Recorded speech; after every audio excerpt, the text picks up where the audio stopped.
এই I am মানি স্ট্যান। আপনারা প্রথমে যে ব্যক্তিটাকে দেখলেন সে হচ্ছে এমসি স্ট্যানের মেলায় হারিয়ে যাওয়া খালাতো ভাই, যে নিজেকে মানি স্ট্যান্ড ভাবে। তার কাছে না আছে মানি আর না আছে স্ট্যান্ড, শুধু রয়েছে তার মাথায় গু মাখানো কিছু কাওয়ার বাসা, যেইগুলো নিয়ে সে নিজেকে মানি স্ট্যান্ড দাবি করে। তো চলুন এই পাগলের কিছু পাগলামি দেখে আসি। এই গাইস আই এম মানি স্ট্যান এন্ড আমার 30 তারিখে এক্সাম। কি আরে বলুন কি এক্সাম। এক্সাম আবার কি জিনিস রে ভাই? তুই এখনো এক্সাম উচ্চারণ করতে পারস না, তুই আবার গান বানাস। এইসব পোলাপানি কিছুদিন পর বলবে আমরা বাংলাদেশকে রিপ্রেজেন্ট করতে চাচ্ছি, কিন্তু বাংলাদেশের মানুষ আমাদের তা করতে দিচ্ছে না। তো চলুন দেখে আসি এরা কিভাবে বাংলাদেশকে রিপ্রেজেন্ট করে। 30 তারিখে এক্সাম নিয়ে একটা গান হয়ে যাক। 30 তারিখে এক্সাম তুমি কেন ঘুমিয়ে, 30 তারিখে এক্সাম তুমি কেন ঘুমিয়ে, 30 তারিখে এক্সাম মানি স্ট্যান্ড ঘুমিয়ে। ইয়ো ভাই এটা কি গান ছিল নাকি অন্য কিছু? হিরো আলমও তো তোর থেকে ভালো গান করে। এইরকম ছাপড়িগিরি করতে করতে মানুষের কাছে গালি খাবে আর তারপর বলবে বাংলাদেশের মানুষগুলো অনেক খারাপ ব্রো। ঠিক কইছস, বাংলাদেশের মানুষ আসলে অনেক খারাপ। আর তুই তো তোর ভিডিওতে বারবার ইন্ডিয়া ইন্ডিয়া ইন্ডিয়া করস, তাইলে তুই বাংলাদেশে কি করস? বাংলাদেশেও থাকবি আবার বাংলাদেশের মানুষরা খারাপও কবি, এইটা তো মাইনা নেওয়া যায় না। সে বলে সে নাকি অনেক উপরে ছিল, বাংলাদেশের মানুষ তাকে টাইনা নিচে নামাইছে।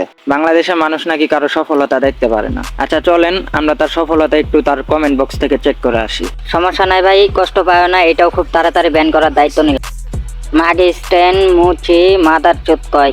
আমি আর বললাম না, আপনারা চাইলে ভিডিওটি থামিয়ে পড়া নিতে পারেন। এইগুলো নাকি তার সফলতা। তার সফলতা দেখে আমি নিজেই শিহরিত। এইরকম সফলতা যেন কেউ না পায়। এইগুলোকে যদি সে সফলতা বলে তাহলে সফল হওয়াটাকে সে কি বলবে? যাই হোক চলুন তার আরো কিছু ছাত্রগিরি দেখে আসি। আমার আম্মু আমায় বলে মানি তুমি এমন কেন? আমি বলি আম্মু আমি তো এমনই। মানে আমি কেমন আমি কেমন আমি কেমন আমি এমন আমি এমন ইয়া এটা না বুঝলে চলবে baby. Yeah this is money stand. Yeah তুই কেমন তুই সেটা জানোস না? চল আমি বইলা দিতেছি তুই কেমন। তুই হইলি এবার বুঝছস তুই কেমন? টিকটকে আইসা বস্তিগিরি করবা আর মানুষের কাছে সম্মান খুঁজবা।